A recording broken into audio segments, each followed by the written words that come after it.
Maybe I failed because of my inability to understand narcissism. Further, I realized the answer was I didn't communicate with those clients or bosses correctly. Narcissists need to be communicated in a special way, as outlined in the book. From what I studied, I began to practice this different form of communication with clients, and it worked in every case. You're listening to Pages of Purpose. I'm your host, Isaac Smith. In today's episode, we're going to meet Neil Goldstein, author of Working with a Narcissist, Surviving and Thriving with the World's Worst Bosses. Neil's book, out of all the books that we've featured on the podcast, is probably the one that does the best job of explaining what it is with the title alone. This book is a survival guide for the professional dealing with narcissism in the workplace. It is a strategy book for someone who is needing tips and tools when it comes to a leader or a client or a boss who struggles with narcissism. In this interview, you'll learn how Neil Goldstein, someone who is not an accredited or licensed psychologist or psychiatrist, who is simply an entrepreneur who has bought and sold businesses and worked in several different industries, learned the signs and tools of how to deal with a narcissist. He shares with us several insights, such as the 7 sins of a narcissist and different tools and action items that you can use tomorrow going back to work to deal with whatever employer or client that you are struggling with who happens to be a narcissist. We also talk about how he wrote this book and how it's different from some of the other books that we featured here on the podcast, as well as some of the other endeavors that he has coming as an author. Neil Goldstein, welcome to the podcast. Thank you, Isaac. Pleasure to be here with you. So we've been talking about your book for a while, and full disclosure to the audience, I actually know Neil. So when I was given the opportunity to invite my own guest on the show, I took it up and had him on as soon as he was ready. But Neil, go ahead and tell the audience about your book and who it's for. Well, the book is called Working with a Narcissist, Surviving and Thriving with the World's Worst Bosses. I think the title best describes what the book is about. I was going to say, it kind of sells itself, if you think about it. It does, and it was a joy to work because the other books I've written were business books, which I hoped would help, and I couldn't be sure because business is so varied that one book really can't address the needs of a person in business.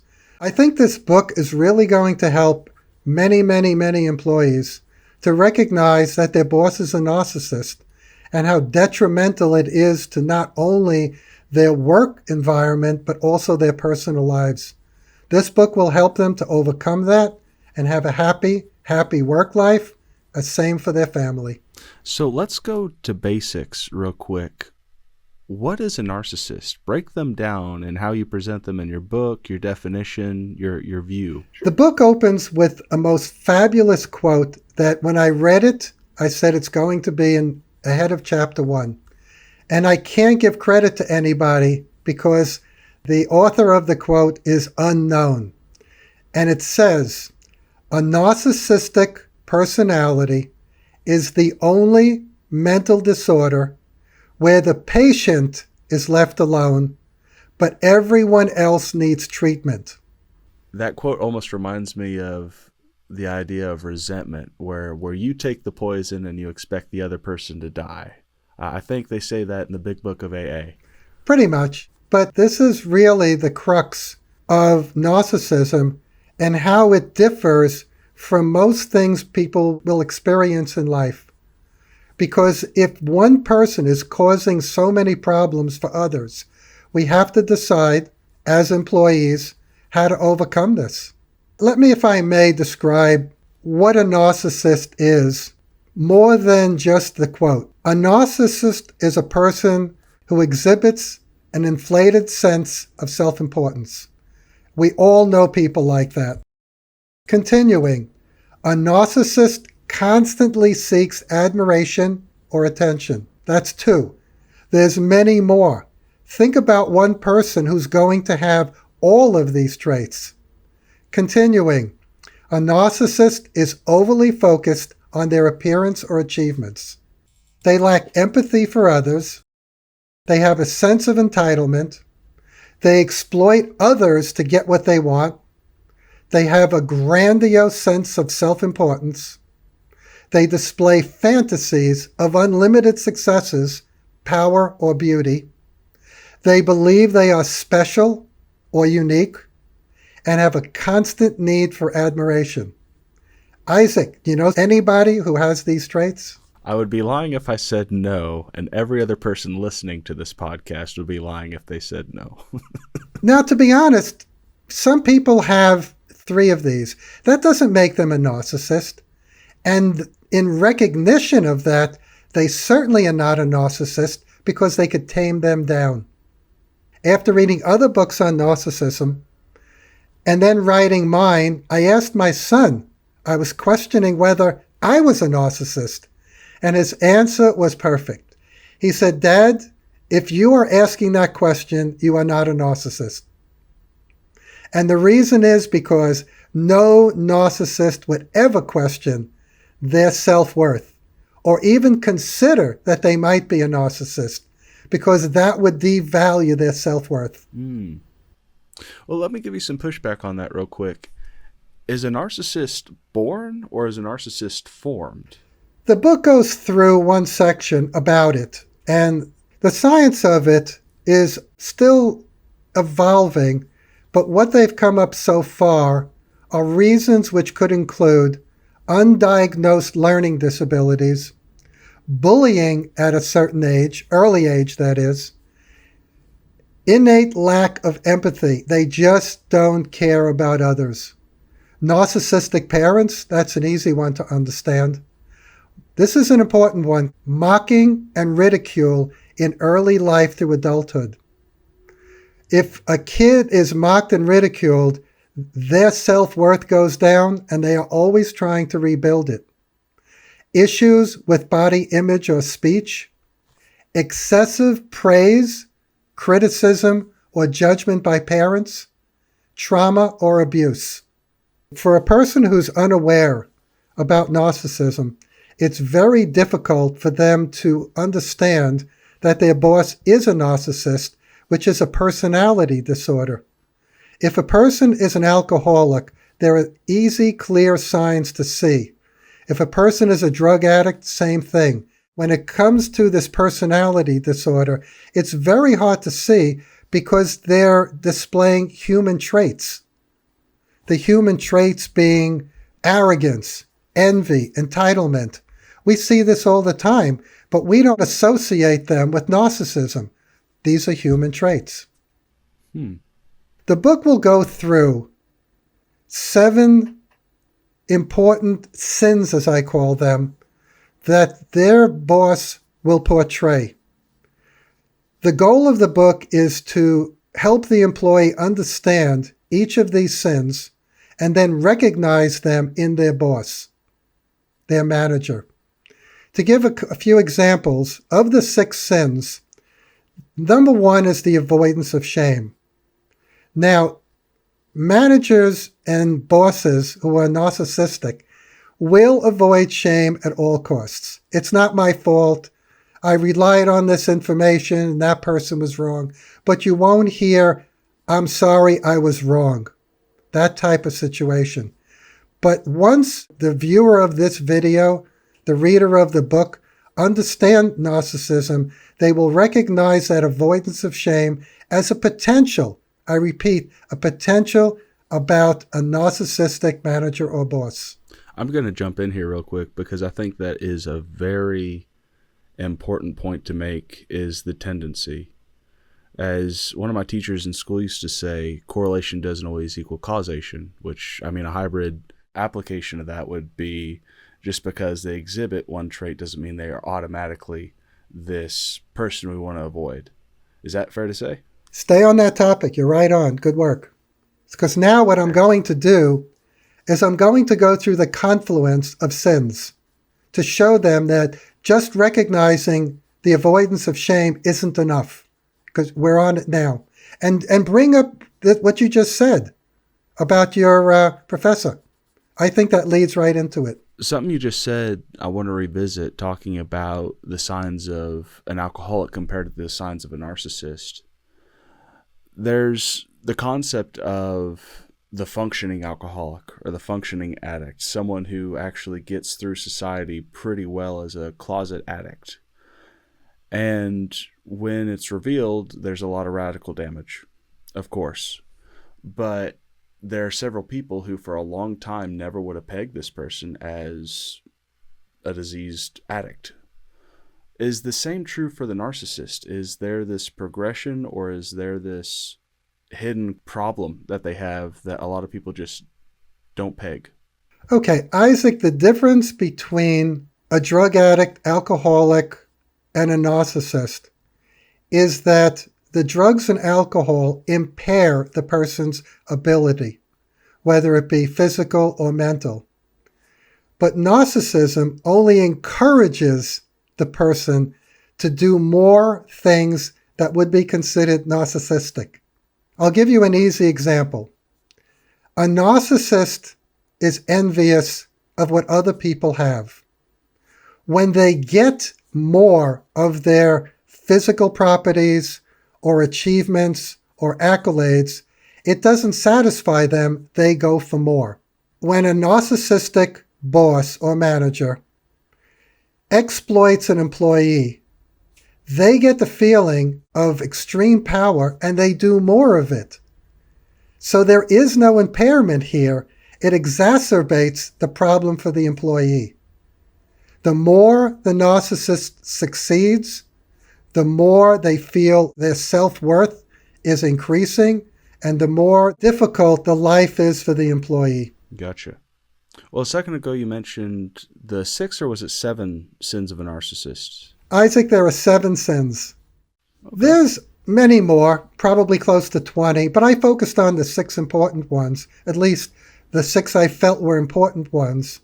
My experiences generally surrounded these. Number 1 is the avoidance of shame.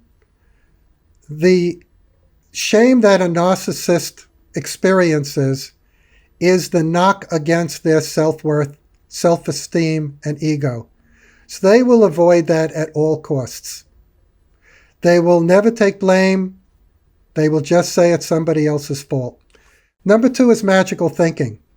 In order for them to be considered the visionary, the genius of the company, they generally come up with magical thinking plans. Business will increase. They're going to buy a building. The stock price will go up. All of the things which are done in such excess that it's very hard to be able to not only achieve, but believe in the sanity of the person saying it. Arrogance. So when the narcissist is called out for their magical thinking plan not working, they are going to avoid shame, and if any employee brings up the fact that the magical thinking plan is not working, the narcissist's defense is offense. They will become arrogant. So if the employee understood just one of the sins, say the avoidance of shame, but didn't for magical thinking and arrogance, they would only have knowledge about how to deal with a narcissist who's avoiding shame, but would not have the background to deal with the other 2, magical thinking and arrogance. In the book, they will learn to deal with all 3 at the same time. Number 4 is envy. Narcissists are envious of everything and everybody. In the case where they're dealing with a peer, they're going to want the bigger house, the bigger car, the better vacation. And for the employee, and please take note of this, when an employee goes on vacation, the narcissist is envious of the employee. Oh, they're going on vacation. They'll talk about the better vacation that they had, and they'll be envious of the time off that the employee gets. Number 5 is entitlement. Wherever the narcissist goes, and you'll find this when they even go to a restaurant, they feel entitled not to wait, even if they have a reservation that is late. They feel entitled to the best table, the best service, the best food. They feel entitled to everything in life because of who they are. Remember, we're dealing with a narcissist whose self-worth is in the clouds. If they don't get what they want, It's a knock against their self-worth. So they feel entitled. Number 6 is exploitation. Employees will feel this on a constant basis. The narcissist will want the employee to work overtime, weekends, nights. They are going to exploit the employee for everything possible because they're narcissists. And that's sin number 6. Number 7 is inappropriate boundaries. This comes in a form where the narcissist will walk into an employee's office where they are having a meeting with somebody and disrupt the meeting and say to the employee, I want to see you now. Things like that. Or they'll go into the employee's office and start looking through their desk.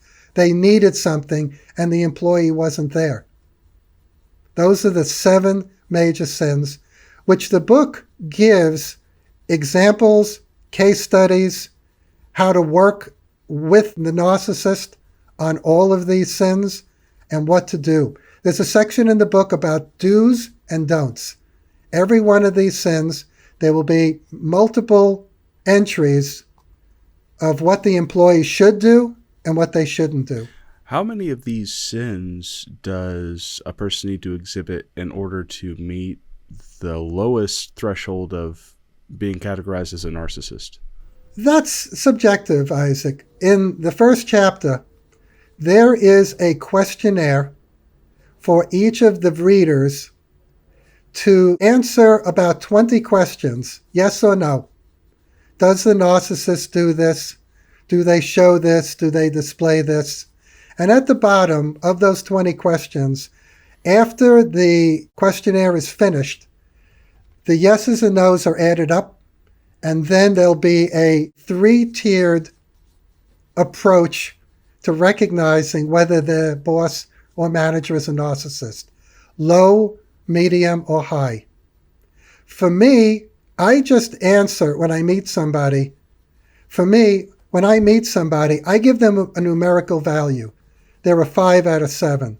There are 6 out of 7. There are 2 out of 7. Because it doesn't matter how many they have. The most important thing is recognizing which sins they have and dealing with each one or the confluence of them. So, Neil, what advice do you have for someone who is working with or for a narcissist? Isaac, there are so many, and they're detailed in the book. But just let me share 1 or 2 so the viewer will get an idea what's in the book and how important it is to follow the rules. One is never challenge a narcissist. For example, you don't say to them something like, but you told me last month to do it this way, because that challenges them. What you say to them is, what if we did it this way? The reason you use what ifs is because they do not challenge the narcissist. It allows the narcissist to stay in control of the situation and then dictate to the employee what to do. Number 2, employees share too much about their personal lives, not only with the narcissist, but with other employees. That is a cardinal mistake. Narcissists don't appreciate the value of an employee's family life or their values or morals or ethics in life. So when an employee shares too much personal information, like they got a new car, that is not good. The narcissist wants the employee to be driving an old car because if they got a new car, the narcissist thinks they're paying the employee too much. I'm actually genuinely surprised that you didn't say quit, as far as like quit the job, because it seems as if there's no winning. You have to acclimate to the narcissist is what I'm getting. Isaac, another genius question, because that's what the book is about. Jobs are hard to find.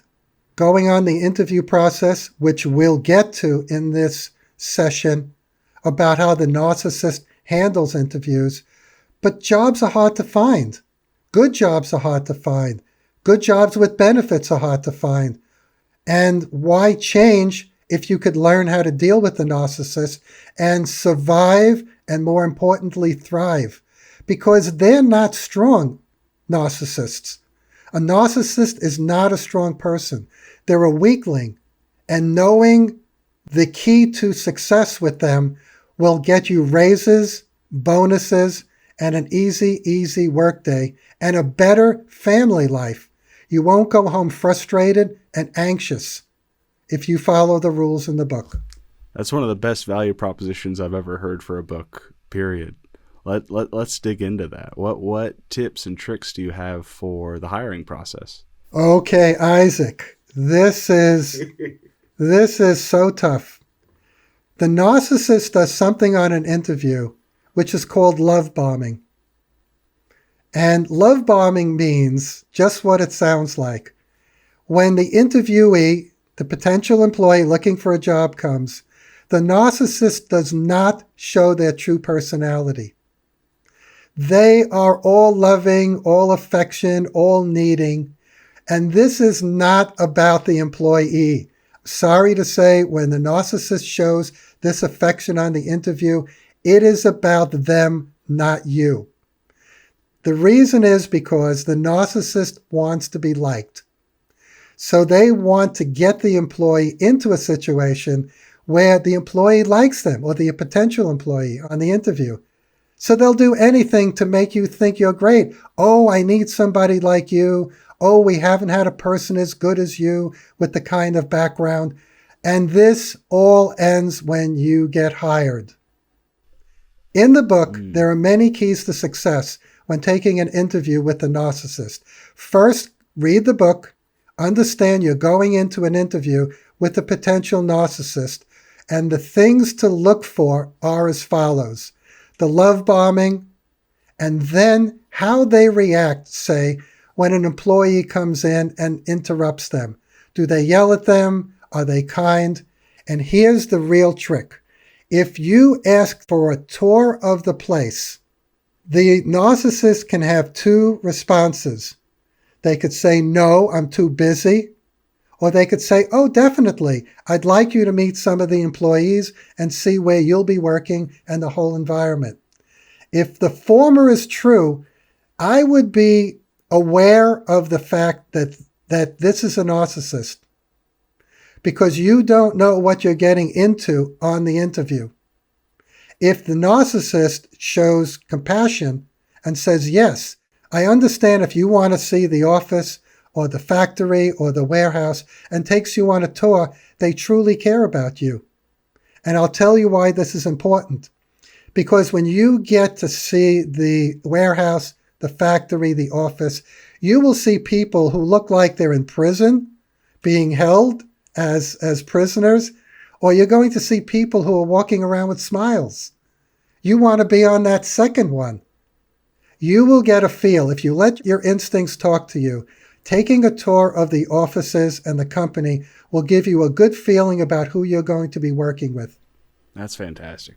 That's more than I thought we were bargaining for. That's pretty good.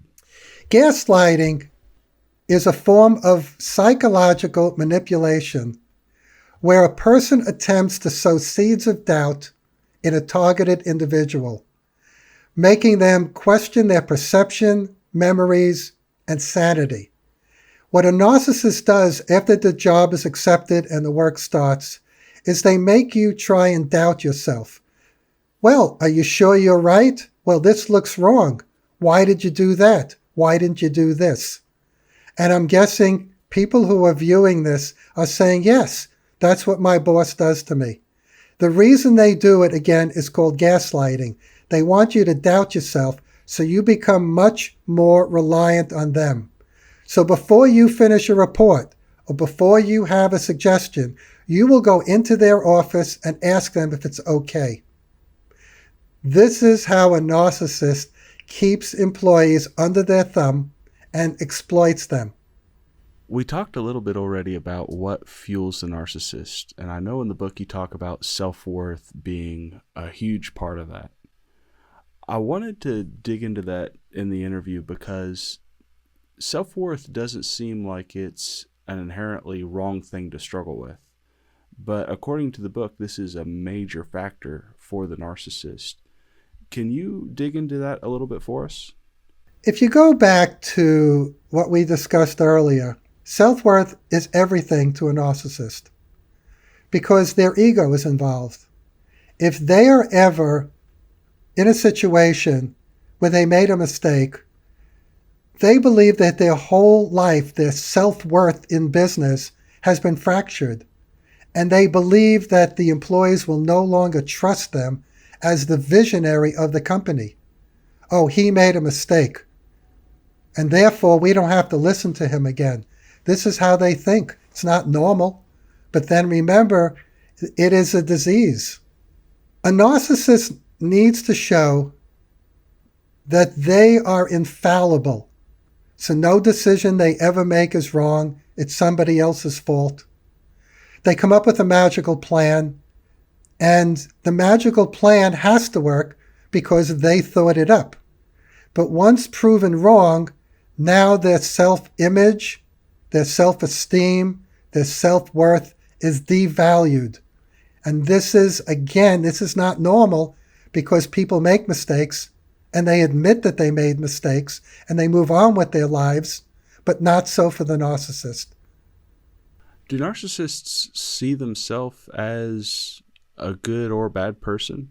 I know we're knocking on all these character defects, I want to call them, and I know this is something very serious. You know, there's lines in the sand you need to draw with unhealthy people in your life. But how does a narcissist view themselves? Perfect. They do nothing wrong. Everybody loves them. When they make a mistake, it's not their fault. Whatever they did, there was a reason for it. They are never going to apologize. It's perfect world. Remember, they're creating a perfect world for themselves. They're living in their own mind, in a dream, where they're creating the dream. And when anybody says anything negative about them, it's the other person who's nasty and wrong. And this is 100% of the time. Not 99.9, 100% of the time. And I'm glad you brought that up because it's very important for the employee to understand this about the narcissist so they could react to it as, again, coming back to the book, how it's portrayed in the book to be successful.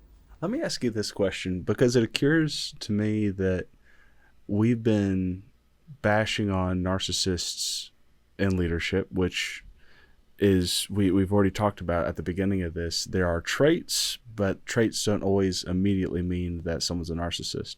So I want to ask, what are some key indicators that someone might see in a boss or someone in leadership where they're on that line, but then something happens that might completely disprove them being a narcissist? Are there any traits that a narcissist will for sure never have that someone could be on the lookout for? Excellent question. So let's take the magical thinking plan of sales increasing 50%. A person who's not a narcissist will say, I was wrong. Thank you for the help. You guys did great. It didn't work. A narcissist will never say that. A person who's not a narcissist will not get arrogant when their plan fails if they're taking the blame for it. Think about this. They can't blame the employees if they recognize, understand, and take blame for it. Hey, gang, it's my fault. How would they be arrogant at that point? Compassion, compassion, compassion for others. A narcissist will never be compassionate. Let's take an example of a non-narcissist who thinks they can increase business 50%. They'll go in and work with the sales organization and others to make it happen. The narcissist will not do that. I repeat, the narcissist will not get involved in their magical thinking plan because if they do, then they are partially responsible for its success. And if it fails, they are partially responsible, if not totally responsible, for that failure. That makes sense. It's like the difference in between someone who leads from the front lines versus the general who just never is actually on the front. So let's continue with that. So the plan didn't work. Now the narcissist gathers all the people into his or her office So the narcissist gathers the staff together and says, the plan didn't work. And the employees are thinking, well, you were part of it. Here's the perfect example of the narcissist being able to say, yes, I was part of it, and it's my fault because I led it. Or, you guys are wrong, you didn't make it happen. The narcissist will never do the former. They won't take blame. The best that you could hope for is, well, I read this book or listened to this podcast about how business was supposed to work, and that's what I implemented. But never, sorry, I'm to blame. Never. So at what point did you decide to write a book like this? There's no other book like it that I know of. I reserve the right to be wrong, but it seems like it stands pretty well in its own field. Was there a certain boss that you had? Was there a certain experience that you had? Or is this just an accumulation of your experience and you wanted to pay it forward? I have a consulting practice helping companies in trouble. And I am focused on success. And I reviewed my clients for many, many years and wondered why I didn't achieve the success that I had hoped for. And then I started reading about narcissism. But the books I read on narcissism weren't about bosses or managers. They were about people in regular life. But then I realized that some of the examples that were given could be related to bosses I had or clients that I've had. I said, wait a second, maybe I failed because of my inability to understand narcissism. Further, I realized the answer was I didn't communicate with those clients or bosses correctly. Narcissists need to be communicated in a special way, as outlined in the book. From what I studied, I began to practice this different form of communication with clients. And it worked in every case. Every time I recognized that my client was a narcissist, I went into narcissist communication mode. I spoke to them differently, I acted differently, and successes increased significantly. Then I started to speak with other professionals, lawyers, consultants, accountants, and I tested my theories through them. So an attorney would call me and say, I have this difficult client. I asked them, tell me about them. I gave advice. The lawyer came back and said, perfect advice, you were right. I did this for about a year and never had somebody come back and say, you were wrong. Because dealing with a narcissist, as you've learned in this conversation, is pretty consistent. They are the same way because they're not changing. Remember, they are not getting psychological help. Everybody around them is supposed to get help. So if they're that consistent, it's not that one narcissist is different from another. They all act the same way. So the advice I gave to other professionals was working because all the narcissists acted the same way. Okay, now that I have this information, what should I do? And I'm going to tell you, this is a confession, Isaac. I wrote the book because after being an employee for so many narcissistic bosses, hating my job, going home at night and hating my life, I said, if I could do something to help employees, I feel obligated to do it. Because it was so bad working for the narcissists that I got fired from most jobs. Because I just refused to give in to them. So I wound up going into my own practice and succeeding. But just think about the life of an employee. You're there for 8 hours a day, and you're in a toxic environment with a narcissist. That's more time than you'll spend with your kids and your family. I felt, again, obligated to do something to help employees. Well, Neil, I know that you've written other books. I know that you're a writer chronically. They're articles, whether it's... you've written some white papers, haven't you? I've written those, and I'm working on a trilogy now a novel because that's fun to do. And I will probably write until I can't tap on the keyboard anymore. It's so much fun to do. So what were some of the challenges of writing this book compared to your business books or your trilogy? This book was so difficult to write, it took 3 years. The reason it was so difficult is because I got professional help from an editor whose name is Brett Sember, who is phenomenal. And every time I thought I was finished, version 1.1, she said, you need to do this to make it better. The book wound up on iteration 4.2. Every time I thought I was done, she made me do better. Years and years of doing it better. And I had two choices. I could have been a narcissist and said, oh no, it's fine, everything's good, there's no problems with this, I'm great. I said, no, if a professional is telling me I need to do better, I am going to do it until the cows come home. Evidenced by iteration 4.2 being the final of the book. Mm-hmm. Shout out to your editor. Phenomenal. Anybody who's a writer who has something, reach out to me. I'll give you her name and number. I am telling you, she made this fabulous. She made this a great book. Well, for my next question, you've talked about it a little bit, but I wanted to just ask you point blank. What is a result you're wanting to see in the world as a result of writing this book? What makes this book a win for Neil Goldstein? A good question, Isaac. First, let me say that the book was not intended to be a money maker. This book is going to cost money for me to write, from the writing, the editing, the publishing, and all of the marketing.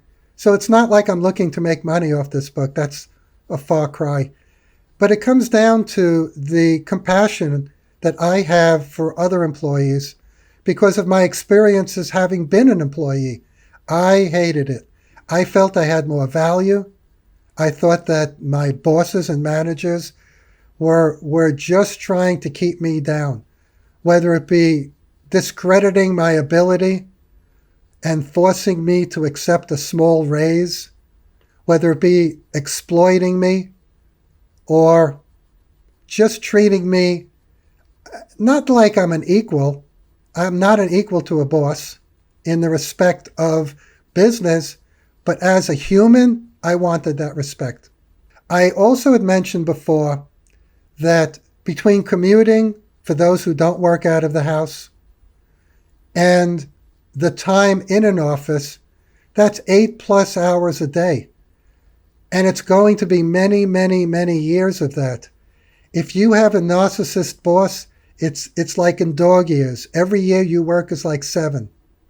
Then you come home and maybe you're not the same person that you were before you worked with the narcissist in treating your family or enjoying your life. It doesn't have to be that way. Just learn to deal with the narcissist. One of the questions I like to ask every guest who comes on the show is, what advice do you have for someone who is thinking about writing their book or in the process of writing their book?